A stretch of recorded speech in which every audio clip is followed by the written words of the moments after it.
cool? No, I had an N13 Pulsar. I wasn't cool. Yeah. I'm like my own double-edged sword. Doesn't matter what car you build, you cop a heap of hate.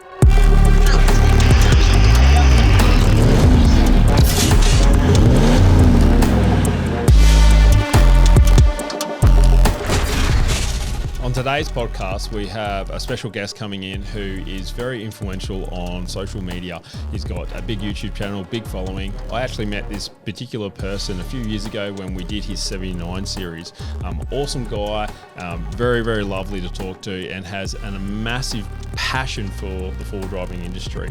It's Matt from Explore Life. How are you, mate? Thanks for coming in. Yeah, good, mate. Not too bad. Yourself? Yeah, good. All right, so what I'm pretty interested to hear from you is before Explore Life, and then we'll get into that, where you all started from, what you're working as, and if you give us some insight that'd be pretty cool. Yeah, mate. I guess the main, my first life, I call it, was a plumber. So I was a commercial plumber for 10 years. Yep. With a company based in Brizzy. So I grew up West Brizzy, did the whole schoolies thing, and then Dad went, righto, you've got till January to find a job. You finish school in December. Yep. You do what you do, and then obviously didn't grab a job, and so he just dragged me along to his plumbing, the plumbing company he worked for, and that was me for 10 years. In the one company, sort of worked my way up gradually, doing little bits of project management and whatnot on different high-rise buildings. We mainly did shopping centres, hospitals, all those sorts of things. So good coin. It was a good trade to learn a bit of everything. You do some construction, and I was doing a lot of civil work as well. So I've got all my stupid tickets like confined space, breathing apparatus, excavator, bobcats, dozers, all that sort of thing. So full construction background, and then decided to basically throw that in the bin. Busted up with the missus at the time, sold me houses, and was like, I'm just going to do what I enjoy and have fun. So I sort of moved down to the Gold Coast. I was selling boats. I wanted to get into that social media space. Selling boats, that's definitely different from plumbing. Very different. Sales role from that, was that a bit of a shock? Well, it was a huge shock because I went in and pitched this guy that I wanted to turn his boat company into like a lifestyle business. And I was like, let me do social media for you and start getting the ball rolling. Was that something that you were preview? Is it just obviously by yourself mucking around, and then it was something that you were just interested in at the time? Like, it's pretty ballsy to go from like a plumber into a social media and then also into sales. Like, it would have been pretty different. Big jump, yeah. So four-wheel driving was just always the passion. That was the hobby, and that's what I did every weekend, every long weekend. I was the bloke that could structure a week off somehow with an RDO here, there and everywhere, and managed to have a week off to go four-wheel driving. And so I started an Instagram page, and I've told this story probably only once or twice, but Brad from Max Tracks, he was actually a plumber, and he used to work for my dad, and he'd go away, write his Dirty Weekends book, which was four-wheel drive tracks throughout southeast Queensland, run out of money, come back, work for the old man, and kept going back and forwards until he invented these orange boards. And then he's like, righto, I'm out of here, see you later, and he left. Yep. And so we did a Cape York trip with Brad, myself, and the old man jumped in my patrol, and we went up there, and I sort of pitched to him that I wanted to take that book and turn it into digital content. I was just like, surely there's a way I can get out of this plumbing game. Like, my brain was just obsessed with like, how can I just not do this shit anymore? So good money, but no passion in it. Obviously. Awesome money. $120 a year, was doing well, had a couple of houses, was just grinding in the plumbing game and trying to get ahead somewhere, all just so I could get out. Yeah. I just hated it. I hated it from day dot.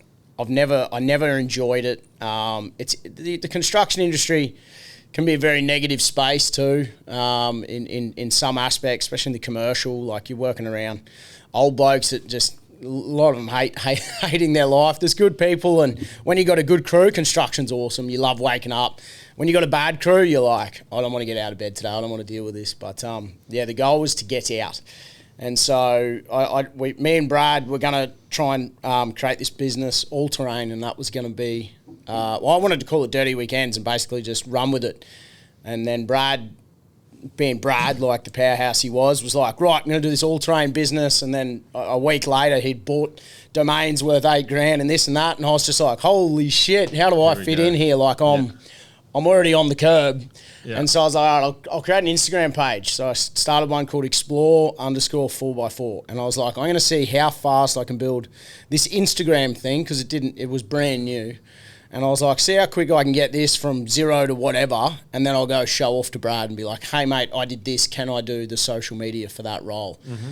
And we built – I went from like 0 to 2,000 within like sort of like a couple of weeks, pretty quick. Mm-hmm. And Brad's thing just went a million miles an hour, and I went camping with a good group of me mates, and we're doing the typical lad chat around the fire, like how do we write off all the money we're spending on our four drives? How can we find a tax cut here to like, or some way to just subsidise the thousands of dollars that you do spend on your four drive that you typically don't get back? And we're like, we should create a four drive business, and so 6 of us started this let's do a business. There was 4 of us the next day, and 4 of us went for about 6 months, and we went down the route of like bringing in products. So we had, before Kings existed, we had awnings, rooftop tents, ground tents, like the 30-second tents. We used a different mechanism, so we got around that 30-second tent patent, and we had our own camping range called Explore 4x4 back in the day, and that was a direction that one of the boys wanted to go down, and I just wanted to do content. I just wanted to be out full driving, and I was like, I don't care how. If we got to fund it with this, cool, let's do it. And so then we're like, right, we need to start an actual business here. You know, we're about 25, so no idea about business. I didn't come from a wealthy background or a family of businessmen, so it was, you know, I'm a tradie. So it was very much a learning curve, and once you actually had to put your hand in your pocket, 4 went to 2, and me and a mate Rick sort of started it. And the more we played with like trying to deal with overseas, and it was cheap Chinese gear, like in hindsight, shout out to Rick, if we had to just put the foot down and just went down that path, like we probably would have done exceptionally well. We were the first people to come out with like a black awning cover, because I was like, everyone wants black wire. They were all grey back in the day, ARB. At that point, when we had just started getting more product, there was... So that was like really at the start of like the huge sort of ramp the up whole in boom. In the scene, So it was Roost Systems and Tigers 11. 100, I remember, So they had whatever their awnings were, all grey bags and that, and we had this black Explore 4x4 bag on our awnings, and I was like, these things are going to hum. Yeah. And it was a nightmare. We didn't have the money, we didn't have the resources to deal with overseas or bringing it in, and we were sort of... I just wanted to be full driving. I didn't really care about products, and I was like, I'd always, from a young age, Dad probably just instilled in me sort of like that, buy once, buy quality, and that's it. Yeah.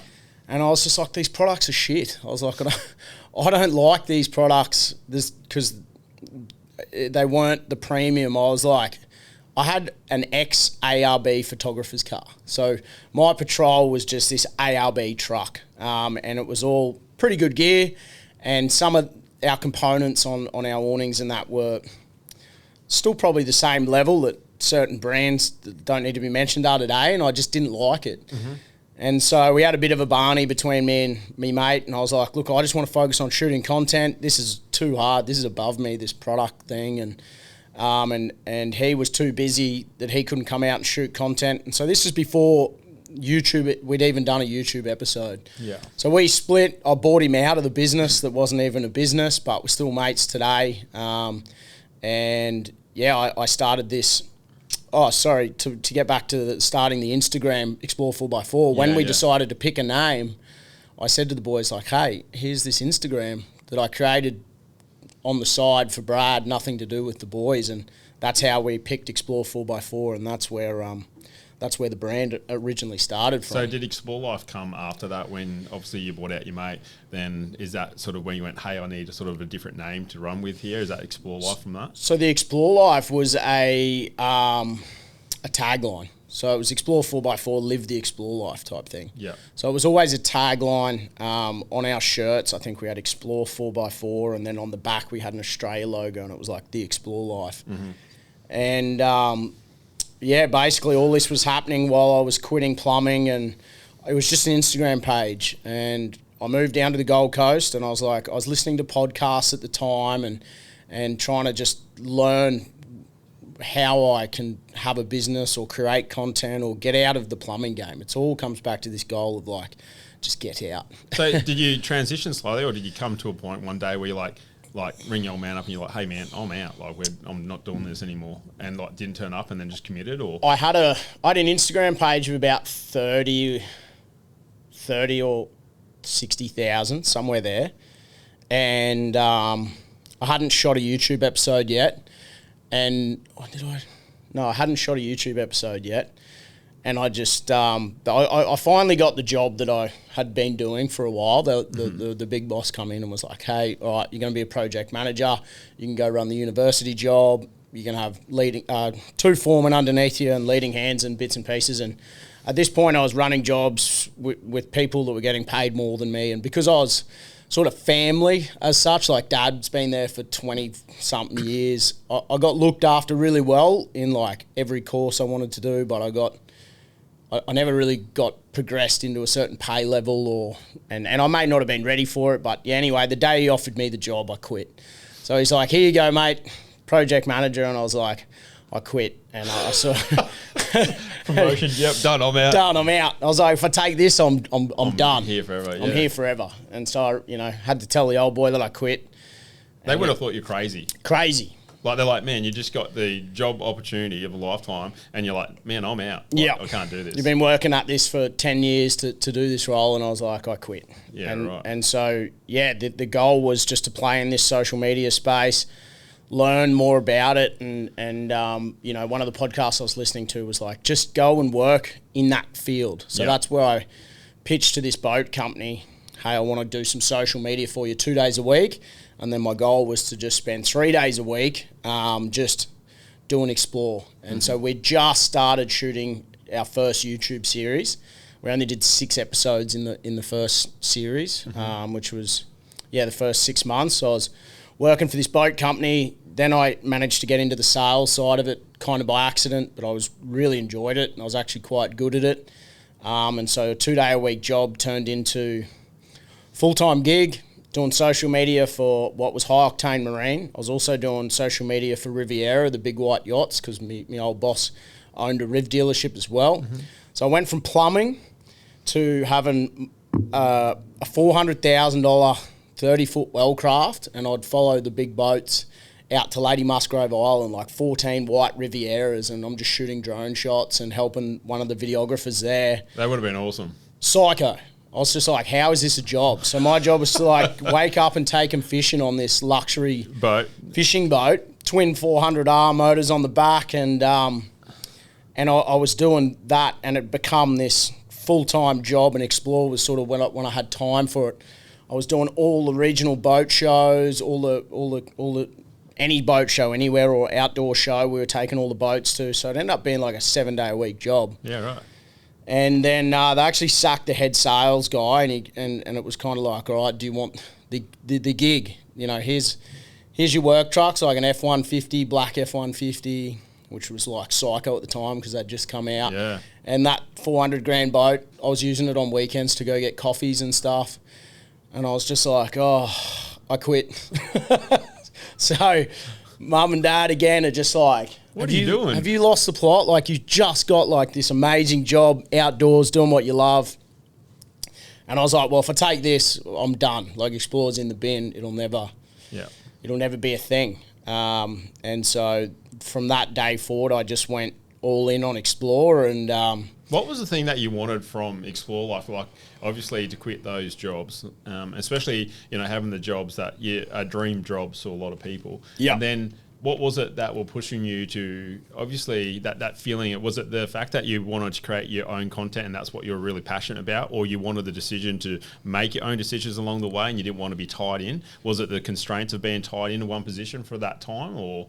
Yeah, I think a couple of things. The big one was I've always loved having fun. Any excuse to just be out enjoying life, I just love it. And so I was like, I hate being told what to do. I've always had a little bit of an authority issue where just like someone just telling me what I have to do for that day I hated. So I just wanted the freedom to be able to wake up and sort of do what I wanted. And the passion was just exploring. I just loved getting in the car, driving, even if it was by myself, just drive and just try and find new locations, new campsites I'd never been to. So it was just, how do I do that? And if it's creating content and that's what's going to give me the ability to try and somehow monetize me doing what I just live and breathe. So it wasn't ever about trying to create a huge wealth from it. It was the fact that you just want to have fun, because especially having someone like Brad with MaxiTrack at the start there, you would have been witnessing what was going on there and going, wow, man, like, look what they turned into. And you're like, hey, there's, opportunity for other products to do such thing. And you were like, hey, it's not what I want to do. I want to... Money never come into it. And it was just... It had nothing to do with money. It was, how can I, like, if I could replace my wage as a plumber, that was the goal. I was like, if I can earn 120 grand a year and I'm full driving, then you're kicking goals. I've made it. Like, that's me set for life. Happy days. I can, I knew I used to be able to live off that wage, and I was like, if I can just replicate that wage and I'm traveling Australia, like, I've hit the jackpot, job done. Yeah.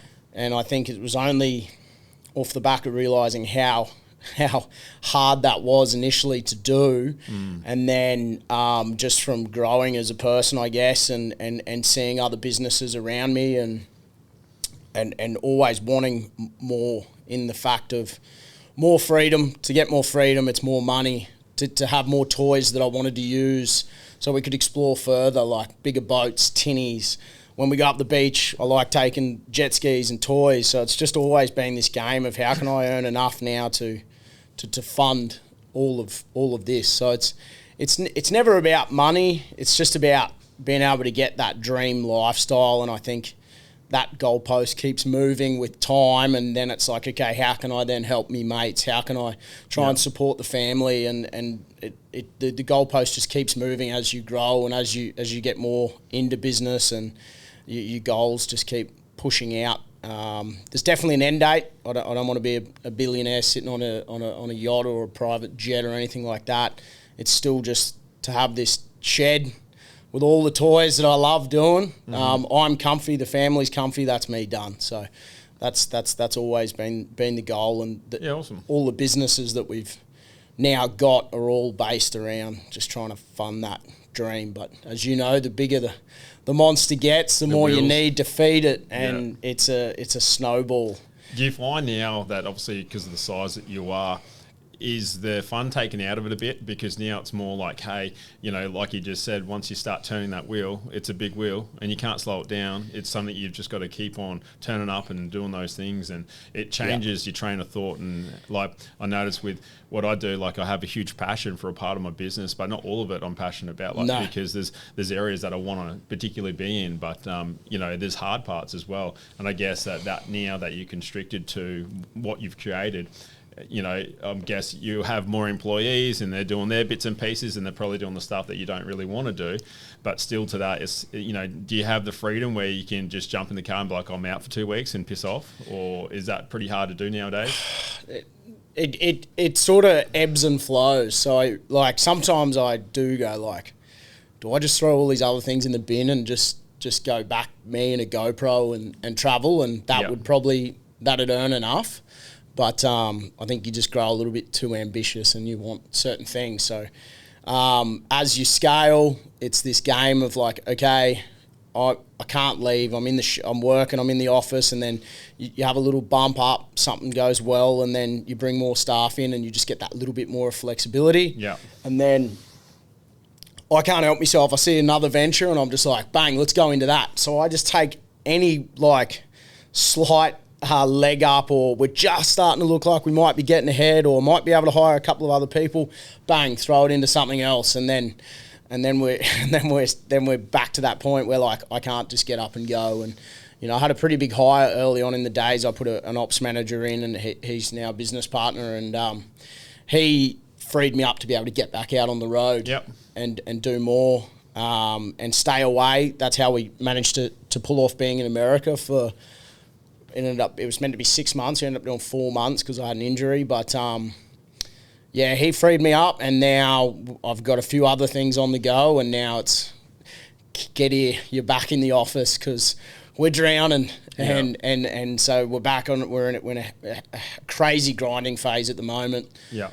You know, we've started a couple of other businesses. We ended up bringing from the YouTube channel. We started just like a merch brand. We rebranded the whole business from Explore 4x4, which was the original YouTube, to the Explore Life. And then we had clothing, and since then we've grown into camping products, and the clothing scaled quite quickly and quite well. So we're having dramas with suppliers, screen printers, constantly trying to change and find better businesses to work with, to the point where we ended up bringing it all in-house. And that business is called the Branding Yard. So we do screen printing, warehouse, distribution for my brand and now multiple other brands. And then the other big project we've taken on is the Explore Dream, which is the giveaway platform that we've been working.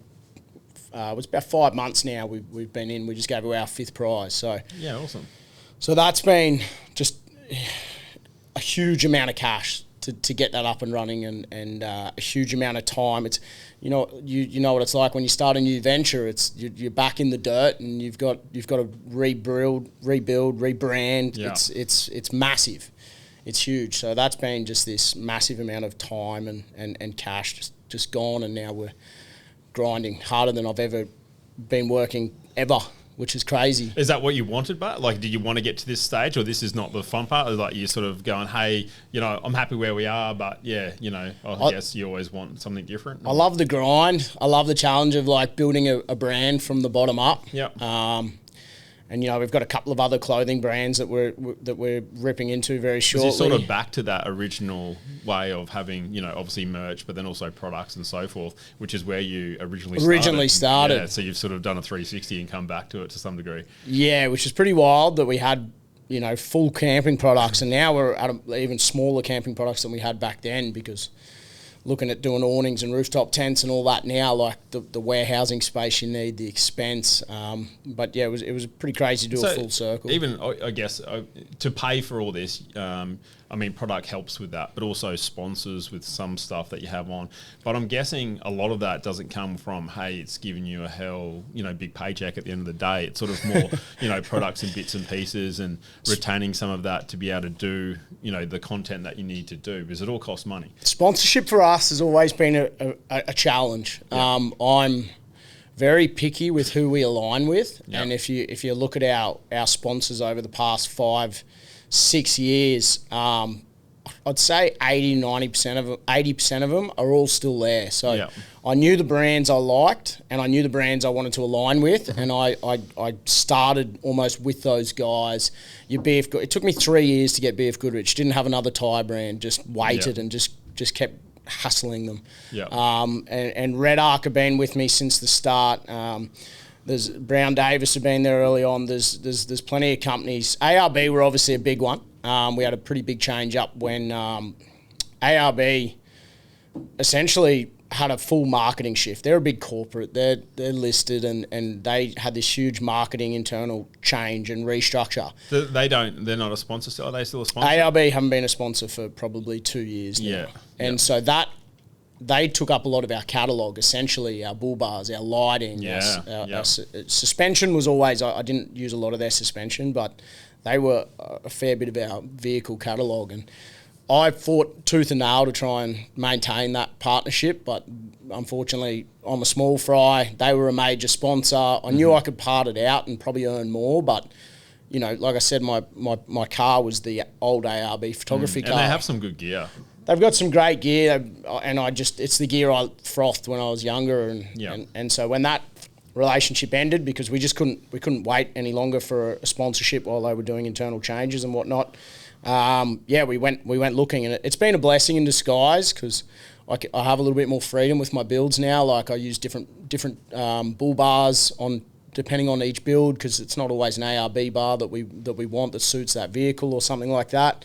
But yeah, from that day, like most of our sponsors have been there from the start. ROH Wheels have been on for about 4 years now. So I sort of get a sponsor, and I don't like changing them because that's the vehicle I want to build. I know what products I want in my vehicle, and I'm not prepared to swap them out for a paycheck. So very early on, I knew sponsorship is not how I'm going to fund my business. Yeah, for sure. And everyone thinks, oh, he's sponsored.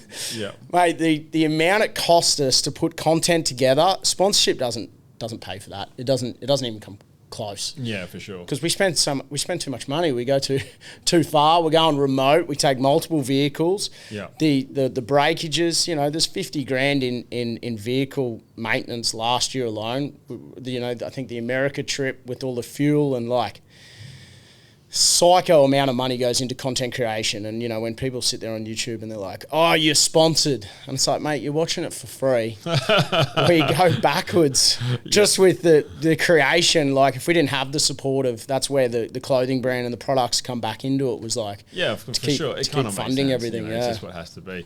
It was funny because we first met with the 79 series, which is a car that still to this day, a lot of customers still ring and reflect against that car. Yeah. Which is interesting to show you the power of the reach as far as people go, and they recognise that as far as iconic. And obviously we jumped off when you went to American sort of trucks, obviously being Toyota only, we can't help you with that. Correct.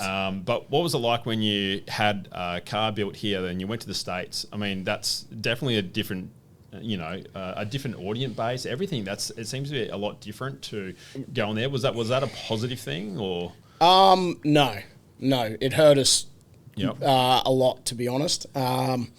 It was a big project to undertake to step away from. I loved that Land Cruiser. Yeah. And the second I got back into one, and we just tuned another one. Yep, for the prize giveaway. For the giveaway company, and that thing is going to be a really cool car because it's built not necessarily in touring. It's just this 79 that I've always wanted to build. But building a Ram, a whole new platform. So many people telling me they're a bucket, and the criticism was, it doesn't matter what car you build, you cop a heap of hate. I cop that much hate when I build a 79. They're like, it's unrealistic. I was like, I come out of a 76, it's just got a tray on the back.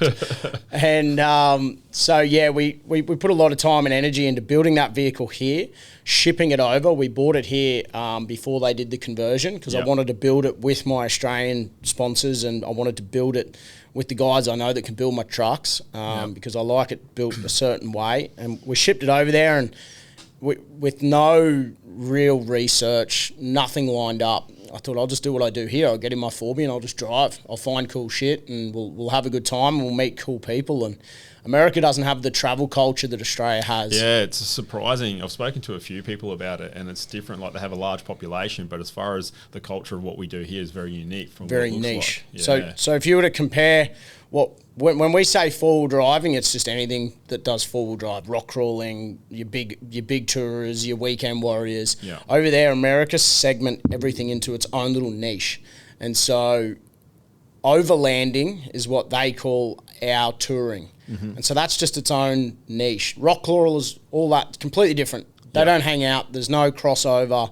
There's always crossover in weekend warriors and the tourers. Like, their overlanding is sort of even more less weekend warrior and more big touring trips. It's very niche over there.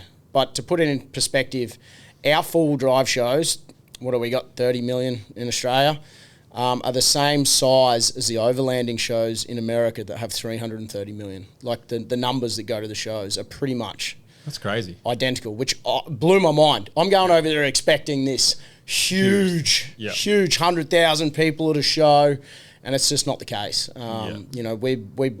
It's almost like a fad over there that only started about 5 to 8 years ago, overlanding and them building their cars. They build things very different over there, and they never really built them like we do here. You would have got more attention if you were to take an Australian car over there, like, say, for example, 100%. Like 79. I wanted to, and I tried tooth and nail to take my 79 over there. Yeah. And the reality is, you legally can't take it over there and just jump in and drive around commercially. Yeah. So you got two options. You can do what Patriot did. You can take your 79 over there and you can get approvals and you can just take it show to show. Yeah. You want to jump in it and drive around America, you can do it as a Joe Blow who's going over there just to have a holiday, but as soon as we're filming or it's commercial purposes, completely different. they can just grab your car and crush it, and that's it. It's done.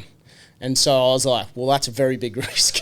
That's a very big risk to take. Like my dream car, that 79 was my goal since I was a young fella. And I was like, well, if it's just going to get crushed, then that's just too big a risk. And then being able to just take it to shows is not what I wanted to achieve over there. I wanted to go and do touring trips, and I wanted to live on the road for 6 months. So we got cornered into not being able to take the 79, which is where the decision, okay, maybe we can merge America and Australia. We'll take one of America's most popular trucks, the Ram, that was starting to get big traction in Australia, and let's build the ultimate Australian Ram and then go show off to America how we build our trucks was the overarching concept. Yeah, cool. Do you think you'll ever build another cruiser for yourself in the future? 100%. Yeah. 100. Yeah, especially right now, driving around in the 79, the Alpha Bloke 79 that we just tuned, like, I froth them. I've always frothed the 79 series. And it's funny. It's the only car that people, like, you drive down the street, and I've said this plenty of times before, and you drive down, and all these guys just stare at you. No one else stares at you. Just all these guys stare at you. And they love the car. Like, you couldn't buy a shitter car brand new today if you tried. Yeah. Like, it's a joke what you get in a 79. It's an absolute joke. But you can customize them so easily to like your own style. So many options. And then when you're in it and it's old school and you're driving it and it's farm truck, but it's not, it's like, I don't know, there's something about a 70 that I think the 4-cylinder, I drove your 4-cylinder the other day and I was shocked at how well it went. Yeah. Like, I was a flasher of 79, but having an auto and everything else in it. Well, I hated how much I liked it. I was like, fuck, it's good. Yeah. But it just didn't feel right. That's why this giveaway truck, we went and bought a pre-DPF. It can be loud, it can be a V8, can feel industrial, and I think hopping in a 70 and putting it in drive and driving this 4-cylinder, it just didn't... Yeah, there's definitely a part of it that's taken away from it, you know what I mean? I think they've done well still keeping everything virtually the same. Like the AC, I love the fact of it's so simple to use. Like, it's one of the things I hop in many cars, even the Tundra. I've got so many different buttons, and I've got like the sync, and I've got, automatic everything, and it's just like there's so much going on, and it's pretty simple. Yeah. But the Cruiser, like I've been in so many over the years, I don't even have to think. Like, I'm driving down the road, I'm talking on the phone, I'm just doing it. I'm not even thinking about it. You know what I mean? Like it becomes custom, and I reckon that panel hasn't changed in it would have been 50 years. I don't think anything's changed in that thing for pretty 50 much years. That would be it. But it's reliable. It works. Oh, it works. So good. It's wicked. And I love that part about them is that they went, no, that still works. Just leave it. Don't touch it. And I still think, if you take that 79 platform and you build it out to be an ultimate tourer, it's still got to be one of, if not the best touring vehicles in Australia. And I think the concept of going to the Ram was just, can I beat it? Can I build something that will do as well, if not better? And so that was my peak car. That's what I always wanted, as the ultimate touring vehicle. And then I think once you've had it and you've got it, it's like, okay, either I'm now that guy that's in that car till I'm 50, like Ruthie in his old school crew, 40, or I just love building trucks. I think it's cool that you got a little bit of diversity as well with differences and stuff, because like we tend to buy cars through the workshop a lot for doing what we do on them, so I don't ever have that, I guess, that one car that I get to build and keep. Yeah. It's sort of like every 6 months I'm changing in bits and pieces. So which keeps it fun, right? Well, if you're a car guy, I definitely like cars, but I've never had one where I'm just like, I love my 300s. I definitely like the 300s. But now that they've dropped the V8s in the 70 series, that's something that I'm like, hey, I reckon I'll get another one of them before they sort of times up on them. Yeah. Because you don't get another chance, So that's something that definitely looking at there. But I think that even coming into the Rams, they're a big truck and they have a purpose, and I think they work well for what they are. But it does take away a bit from the cruisers as far as, going out back and going shooting with them and everything else. And I know a lot of the farmers, they still through them through like Cruiser. The Rams are still trying to have an impact, but it'd be interesting to see them in 10 years' time. That's the biggest thing I always look at, is that I think everything when it's new and shiny is fantastic. But the truth will tell in 10 years' time. I think everything has a limit and will break at some point in time. Yeah. So it'll be interesting to see. At least with the cruisers, parts are very well all available here, and we've got all that to go through, and which is a good thing for us. Definitely. There's a lot of pros and cons, and there's no...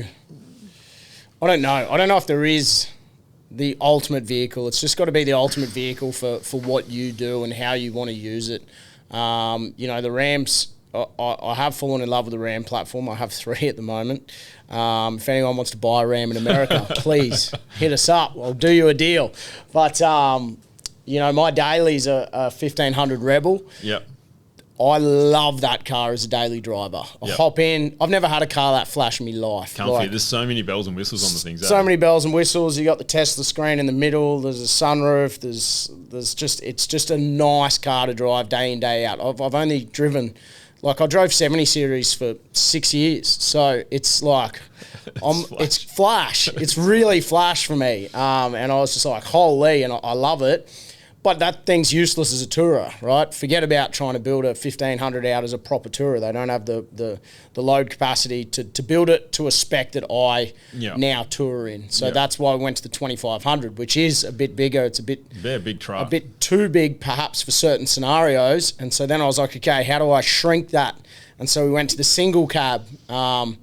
But then you don't have a back seat, but it's only me normally anyway and whoever I'm touring with. So the single cab is got the same wheelbase as the 1500. Yeah. It's a little bit wider, but we just did the Cape in it and I was blown away. I thought it was going to be too heavy. Gravity kicks in at some point when you're a certain weight, and unless you got enough power, you don't want to get up the hills. But I think with the power that the Ram's got, with the 37s and the rear locker, it surprised me. I didn't expect it to be as good as it was. Yeah, okay, cool. To be honest. But it's done one trip. We had a couple of niggling issues. The gearbox in that truck is a huge weak point. So that needs to be rectified. It's still driving and it's fine at the moment, but I know that that's a weak point. So it's like anything in my cruiser.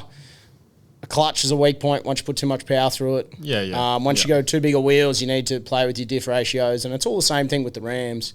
So it's just now about learning, and can that vehicle be reliable enough to do the big remote trips? And, we got away with one trip, but will we get away with more? And then if we do get in trouble, how long for parts? And that's where they have a huge downfall. So I just like building different things and playing. So tell me this, out of all the trips you've ever done across Oz, even in America, is there any situation where it was really stressful where you're like, hey, this is just really bad situation that we're in? Yeah, down I've had a couple, but the one that comes to mind was solo touring in the 79 series, and I was like 4 hours east of Esperance, and the sand down there is another level of soft. Yeah. And I had my tyres aired down, and I drove onto this beach in the morning, and I was like, that's a bad idea. Did a U-ey, got out of there, went back on the main road, and I seen an offshoot, and I was like, I know that goes to the beach. I was like, don't take it. And I just can't help myself. And I was like,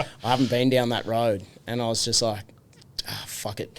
Drove down there. Of course, it come out onto the beach. I knew it would, and I was like, oh, let's go. And I started driving down this beach, and I seen there was actually like one old faint set of tyre tracks up on the high tide line. I was cruising along, and then I seen them do a U-ey, and I was like, I'm gonna have to turn around here. And I knew as soon as I was gonna turn on that beach, I was gonna go down, and I did, and I went down in a big way. And the tide was coming up, and there was a lip to get up on, and it was one of those proper moments where I was like, I might have fucked up bad here, and I may lose a vehicle, and it's the big vehicle, and no one's gonna come and help me. No one's here. No one was within 2 hours of me, and I was proper peaking. Yeah, but if I didn't have max tracks, I was done.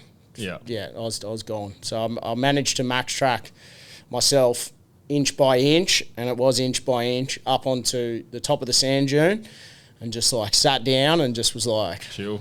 I made myself a toasted sandwich, and I had a beer, and I just had to sit there and wait for the tide to take the beach, and then leave. So yeah, that was probably one of them, just because it was solo. No one was there to help me. Yeah, I didn't have anyone else in the car to like bounce ideas off of or run. That was probably one of the scarier ones. Yeah. Yeah, I've had Would've cars been- on the did you side film and bits that? and pieces. Yeah. You did? Yeah, it's on our YouTube episode. Yeah, cool. It's very chopped up because obviously when you're that frantic, you're not filming it. Yeah. So it doesn't look as bad. You can see and you can hear it in my voice that I was peaking. Yeah. Yeah. Yeah, panicking. Yeah, Proper cool. panic, yeah. So if that was a stressful one, is there a spot in Australia that you would revisit again? Like I'm one, like I like going and see stuff, but going there a second time, it sort of takes the, you know, the buzz out of it. Yeah. And so is there any spot that you would go to that you would say, hey, yeah, I would go back here time and time again? Well, Fraser Island is a spot that I go to probably 4 to 6 times a year. Yep. It was probably my first ever big trip as a young fella. Mitsubishi Triton was my first 4B. We had that thing. It was a dual cab. They actually go really well. Yeah, it was all right, the old girl, you know. Dad pushed me into buying a four-wheel drive. He seen how I drove this Nissan Pulsar. It was my first car, $500 Pulsar. The neighbours were arguing, and he's like, do you want it? And I was like, righto. And he was like, yep, not buying it. Like, that was back when Fast and Furious come out and rice burners were cool. Yep. And were you cool? No, I had an N13 Pulsar. I wasn't cool. And so... Dad's like, you're getting a 4B, and I was like, righto. And yeah, so that first trip to Fraser, 5 blokes in the car. We had it filled over the roof with a tarp and just straps galore to go on this first trip, and it was just the biggest mission, and I was hooked. That was me done. I was like, right, this is my hobby. This is the passion. Whereabouts in Fraser are you is the go-to spot for you? So it was always West Coast. Yeah. You know, I can't remember the last time I even went and looked at all the lakes or did the touristy thing, unless there's like a new friend coming and I want to show them the island. So we'd go over to the West Coast, we'd bring boats over. But now we've got a mate that's got a house up there. Yeah. And so we go up there a lot for fishing. Yeah, it makes a big difference, yeah. So it's Launch like, off the beach and tow the big boat up. Yeah. You don't need to worry about camping gear. We launch at Waddy. Yeah. And that's, one spot that I'll be going back there till the day I die. Yeah, that's awesome. That's really good.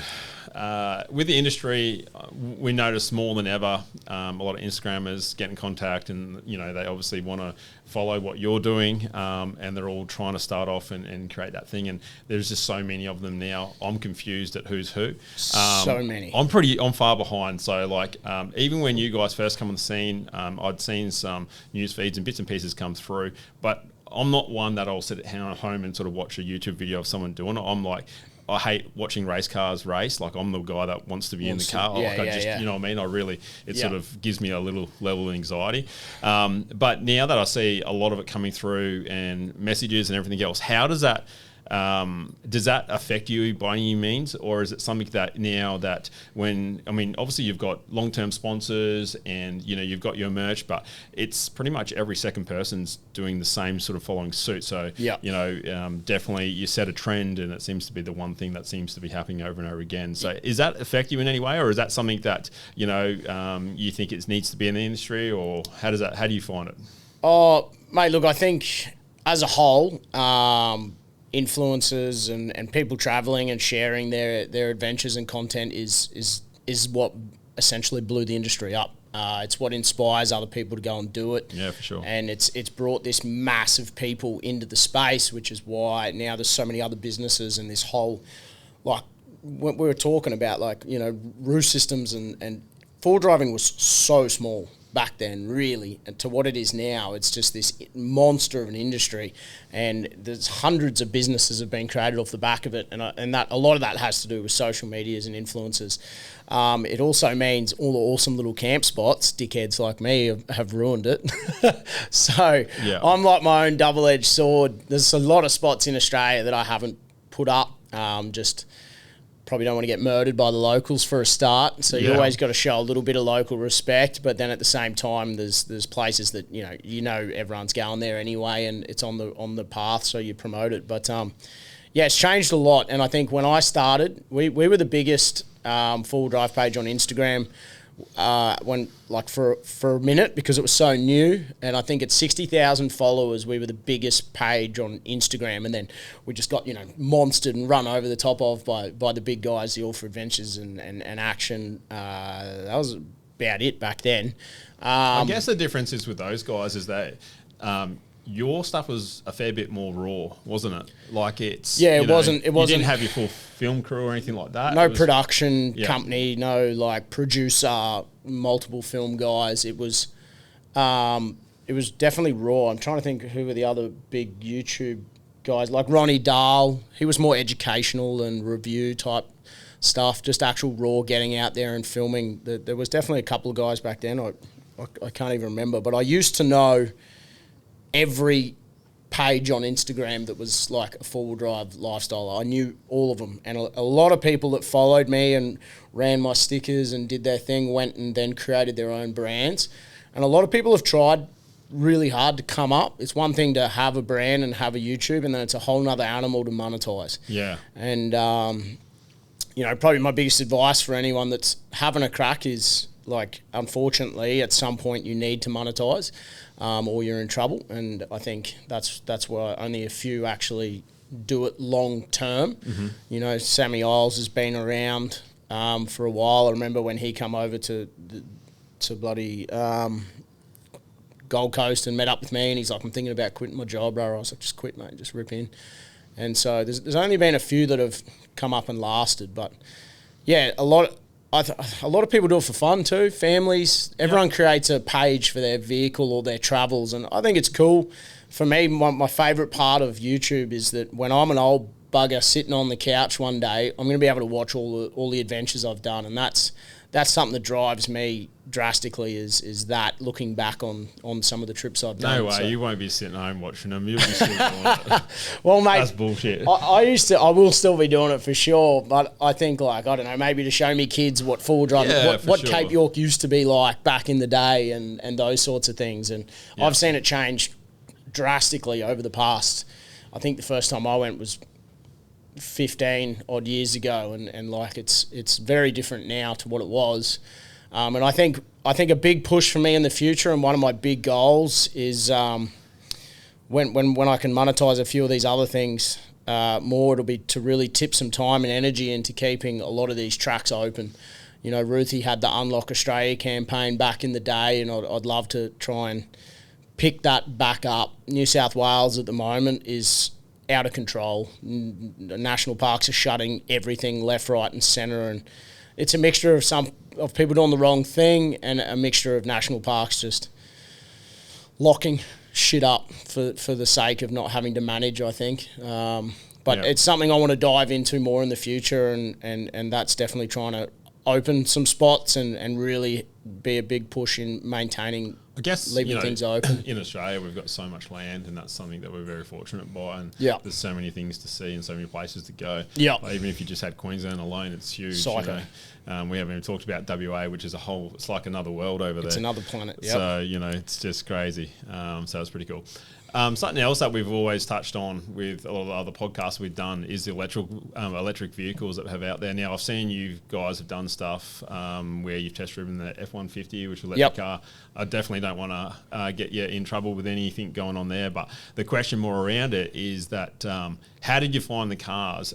It's curious because I think that they're actually selling them at the moment. Is that right? Yeah, so first commercially available four-wheel drive, copped a heap of slack. I've seen LDV some of the comments. Or someone brought one out. Some comments about the F-150 and bits and pieces, and there's like, hundreds of comments in there, and then like everyone's given their 2 cents, which they usually do. It was quite, comical to read all the comments. But mate, I got an opportunity to go and drive and test one of the first electric four-wheel drives in Australia, and I was like, hell yeah! Like I like building trucks, and I was like, I'd love to drive one. Yeah, for sure, it can be awesome. And like, mate, unbiased opinion is they are an absolute weapon. Like it is. Forget about your Tune 300s and like forget about any petrol vehicle you've driven. Yeah. Jump in and drive that, and it'll put a bigger smile on your face than anything you've driven. And that's just the straight reality. We kind of prove that no, then you're not going to be hopping in one and touring anytime soon. So like I'm pretty open and honest about it. Like it's not something I'm going to go and purchase anytime soon. Yeah. If you live in the city and you want something to drive around and you want a ute, you may be a Tesla driver and you want a bit more space, like awesome. The cars are incredible to drive. As a towing machine, forget about it. Like just destroys everything we've got. But not for long. Yeah. It doesn't have the range. Yeah, And you'd have to tow a generator. yeah, and so there's a place for them, but like they did a tow test. They took a 300 series ute that had been tuned, and they drag raced the F-150 Lightning. Yep. And it had it for a little while. The 300 had it for a little while, and you're like, that's confusing. I thought the F1 Lightning was quicker, and then when they crossed the finish line, the F-150 Lightning won, but it also had a car trailer on the back towing another F-150. Yeah, that's wild. So it just shows you like the, and I towed big boats out to Mulgrew Dam with it, and the towing, because of the torque in that vehicle and the four-wheel, motor in front and rear, you don't really know you're towing. The old, I can't feel it on the back dribble, which, in the big Rams, you kind of don't really feel the caravans on the back. This thing, you don't know it's there because you just have so much torque and acceleration. It's, mate, I definitely encourage you to go and drive one. It's epic. Yeah, look, I reckon I love the idea. Like, I remember the first time I drove a Tesla and I was blown away by the response of it, and it was definitely an odd feeling, and I've driven quite a few different brand electric cars since then, and very quick cars, very fun to drive. The problem is that I think those cars, you can see the place in them. When you start to get into the larger vehicles, I really struggle to see how they fit and what you can actually use it for. And that's one thing that's hard. So I think the sales will be minimal for them at this time because you're only really going for a certain niche and a certain person that would buy that vehicle. Very niche, Not taken away from it's a great car, but it's got downfalls, and those downfalls, especially if you're a tradies and so forth and you're towing every day, how do you get power back in the thing? It's not practical. It's the practicality of it. But I do agree with the power. Like, you only have to look back at like RC cars. I know it's sort of going back, but you have the Nitro ones. You go into electric, and it's just like, are you kidding me? Like, this is ridiculous. And mate, the big place for them right now is in all the commercial aspects, mining, people trying to meet these stupid emissions, zero emissions, businesses, and when you're out on the mine site and you just got to drive it around the mine site and come back and you plug it into a huge power. Yeah, it's not a problem. It's not a problem. 100%. And then they meet their green emissions, and that I feel like that's kind of their place at the moment. And there's people that want to go down that green route, and they drive around the city, and they, some people don't go more than 20 minutes from home. They go to 10 minutes to work, 10 minutes back, and they might want to go throw some gear in the back on the weekends, and that suits. But it's, and the other thing is she's got no note. It doesn't sound any good. Yeah, quite. It's do not. Do they have those fake speakers in them? Like, I know a lot of the cars. Nah. It's even funny, the GR Yaris, like, even in stock, I didn't notice. I'm like, man, this thing's got like this little note to it. And the boy's like, yeah, no, it's the speakers. I'm like, no, it's not. I'm like, dead set. I didn't believe it was the speakers just adding this little humming note. And I was blown away. I think it confused one me. of the models of the F-150 does, but not the one I was driving. And I'm the biggest, like, I got the old Blazer 400 straight dumps. Like, I like noise. I love V8 note. But then at the same time, when you're just cruising down the highway, or there's something quite weirdly peaceful about just nothing. It's weird, and it takes a bit to get used to. Yeah, but you wouldn't be used to that because every car you've ever driven, it's so loud. As wind noise, so loud, noise, everything else, you're like, yeah, this is just normal. Mate, I don't even bother with the stereo because you can't even hear it. Correct. I haven't even driven like a two-wheel drive car since I was 17. So I've always had these noisy mud tyres or whatnot. So for me, it was a whole new experience to just be like, nothing.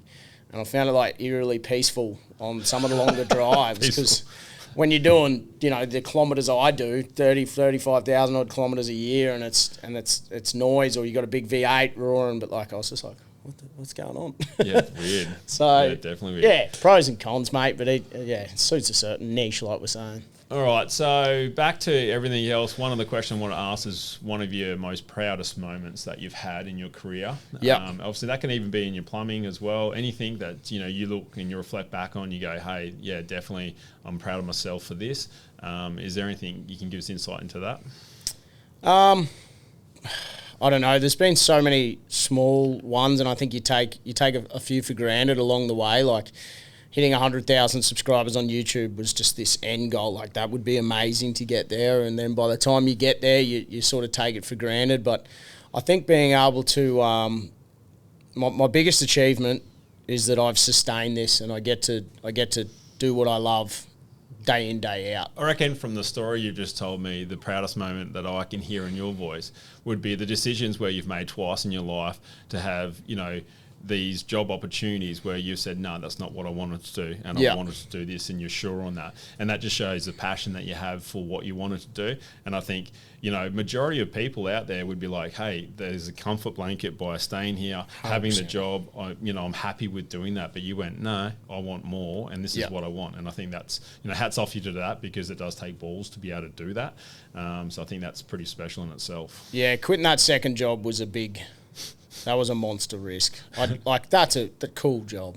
So that was pretty hard to walk away from. And I think I've just always known that I wanted to do this in some way, shape or form. And to be able to still be doing it 7 years in. It's amazing. I'm stoked on that achievement. So your work-life balance with obviously Explore Life, and then you've got your personal life.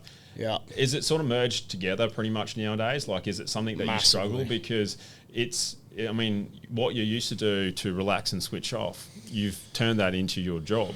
Yeah. And surely it's got to take some of the, I guess the glamour away from it, from what you used to get out of it when you're younger, going, hey, I used to do this for fun and love it. And now it's, there's a criteria of things that you sort of got to get through, and it's definitely a lot more professional. It's not as raw as it used to be. So, is that hard, that now that your personal life sort of, you get that separation? It definitely is hard. I think when I was a bit younger too, I could get away with shooting a lot of content with me mates. Yeah. And now they got wives and kids, and I still try so hard to put together these trips with mates, and I'm pretty lucky that guys like Dean from the Bush Company's become a good friend, and Carl from East York Road, and I get to work with mates now. I've sort of gone through that evolution of, it was just me and the boys, and then they all got busy, and I can't, even my best mate Berkey, he was involved in the start, and then he had the missus and kids, and he's had to dwindle off a little bit, and he's coming back. But it's very difficult, mate. I work 7 days a week, like any small business owner, and it doesn't switch off. And the personal life, there hasn't been a great deal of personal life for a long time. And, I'm just lucky that some of the companies I work with and the trips I do now are still got, like the Cape York trip we just did was an awesome crew of people. Brought a new fella, Tylen, along, who's just a young content creator. And so as long as I keep my trips with good, fun people, and not they're not paying to come along specifically as like I'm a sponsor. Yeah. So as long as I keep it surrounding myself and these trips with people that are just froth that adventure, like that's how I maintain the balance. The other boys going out where they've just got rolling sponsors coming through that are on the trips every time, and they're obviously paid to be there, and you're paid to be their mate type thing. Like I just can't. Yeah, I can't do it. That's not what I built this business around. I built it around me being able to go out and have a good time, and that's how I'm just going to keep it. So tell me this, how do you go with your phone? Like obviously for me, I have a hell struggle with putting my phone down, because it becomes an extension of you. 100. And it's amazing how everything I can do from a work, even with my tuning and everything, I've got access with my phone. I can pretty much do anything with my phone. Yeah.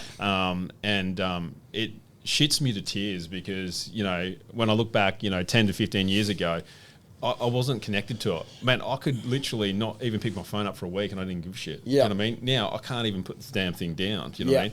And I don't know what changed, but I imagine for someone like you that is, heavily in social media and you've got all that stuff, like anyone can contact you, your pages, everything, like now, like there's no limit. So is that hard? Do you find like you go, hey, Sundays I don't touch it, or, you say you work 7 days a week. Is it when you get home, do you chuck it in the bin, or like what do you do with it? Like how do you manage that? I'm pretty bad. Yeah. I'm pretty bad on the phone. Yeah. And I go through stages where I try and be better, and a lot of the time it comes down to like staff.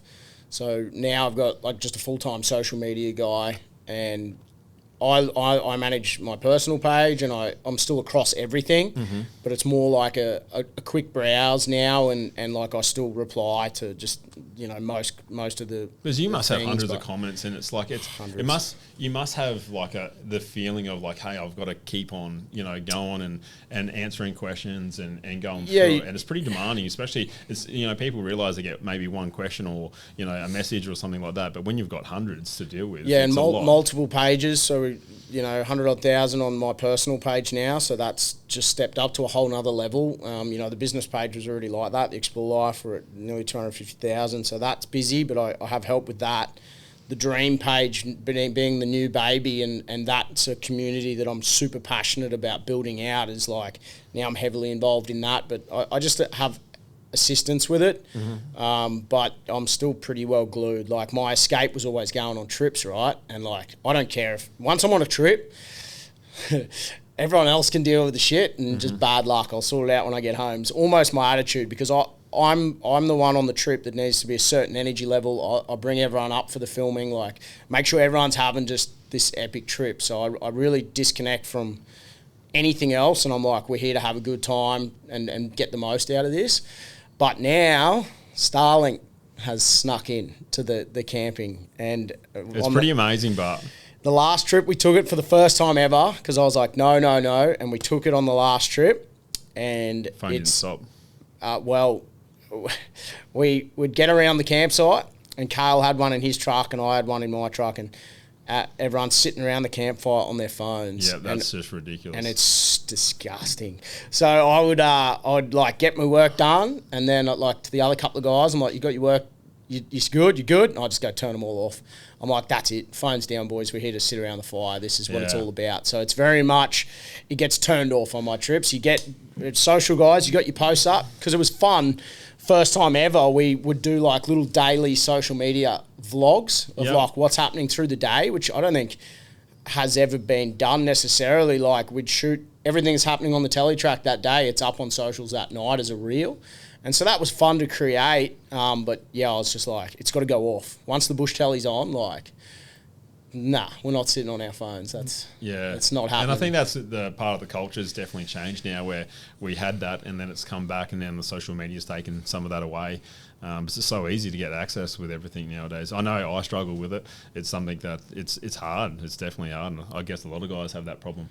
Yeah, and you sort of, for me too, like, rather than just enjoying certain things, I'm trying to make sure I'm capturing it for socials, and that's where having a social guy shoot all that, I can really just get back into just enjoying the moment and having a good time. Yeah, for sure. You know, all these smaller pages, I think, grab your photos and bits and pieces, but if it's not something you want to pursue, like if you're doing a lap around Australia, you're the ones living the dream. Yeah. So forget about having everyone else and what they think. Because I can't wait to just do a lap around Australia, no phones, no cameras, go. Yeah. So I think that's probably my only bit of advice, is like, grab your photos and get your little video, like get videos and stuff. But if it's not something you want to pursue, like don't do it. Don't waste that moment.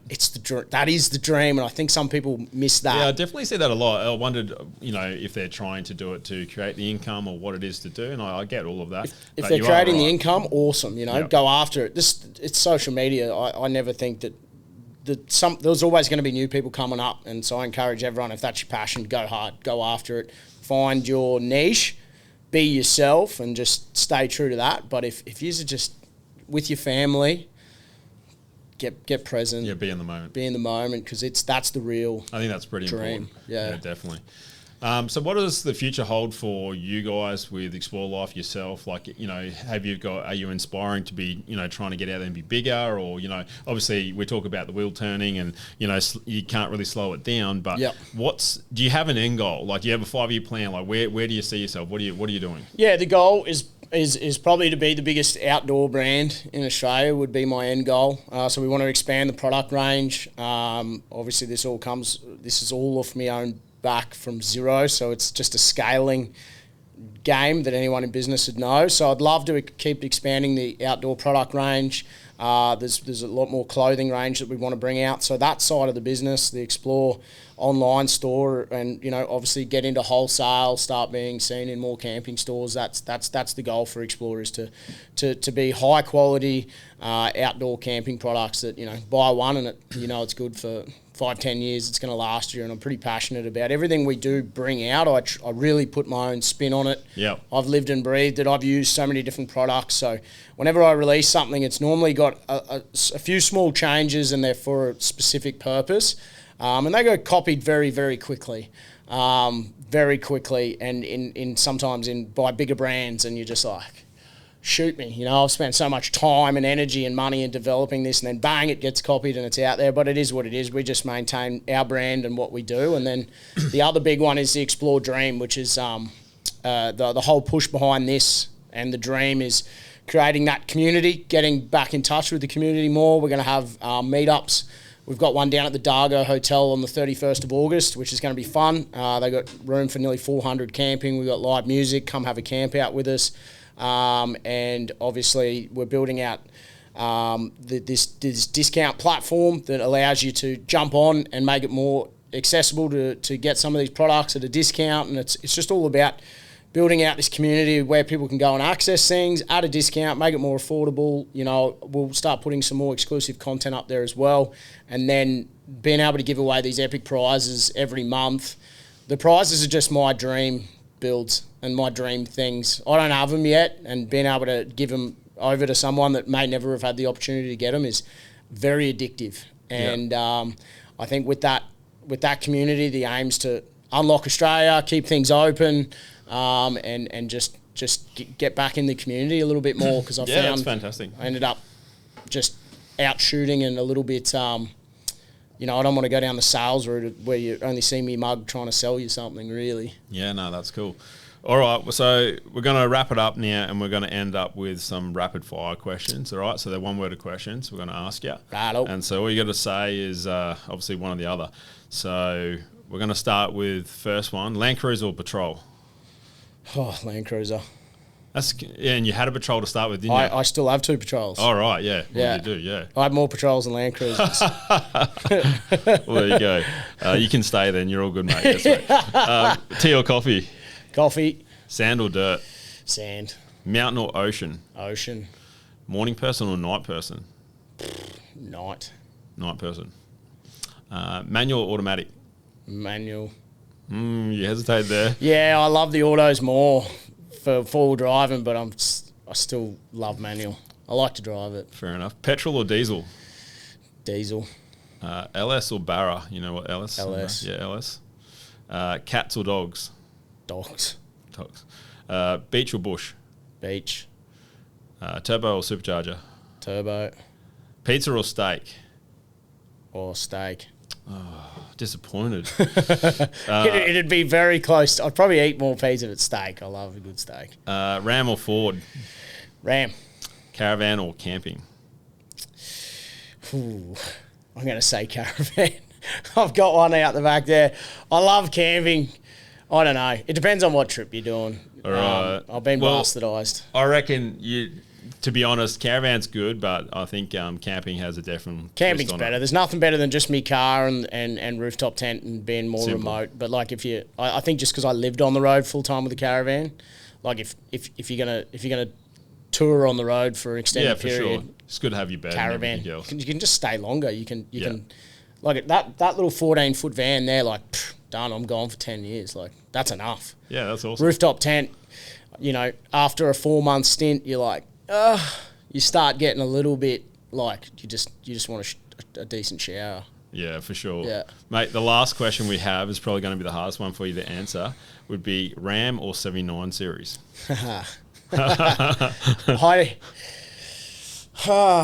It's my most asked question, and I sort of said I can't answer it yet. Because Come on, that's not an answer. I haven't done enough, but after the Cape trip, my single cab Ram, if it was lined up next to the 79, I'm taking the single cab Ram. I'm disappointed. I knew you would be. I knew you would be. It is what it is. So. But I haven't done enough in it yet to really put the nail in the coffin. So it's going to take another year of hard, solid touring. And, in 6 months after a couple more trips, if it's the reliability's falling apart and, it's new. I haven't toured in one long enough. No, fair, cool. Yeah. Well, mate, thanks for coming in and giving us your 2 cents on everything. Really appreciate it. Yeah. Inspiring little story that you've got from where you started and where you've ended up. So, yeah, thanks for that, mate. Cheers, and, mate. Hopefully you can enjoy your trip back home and, we'll look forward to seeing what comes out from Explore Life. Happy days, mate. I'm straight down to finish building that 79. Happy days. Yeah, that'll be ripping good. in. Thanks for having us. All right, all good, mate. I hope you guys enjoyed that episode. I know I did. Matt has an amazing story from a plumber to where he is now in the full driving industry. We have a lot of amazing guests coming, so please like, share, subscribe, and stay tuned.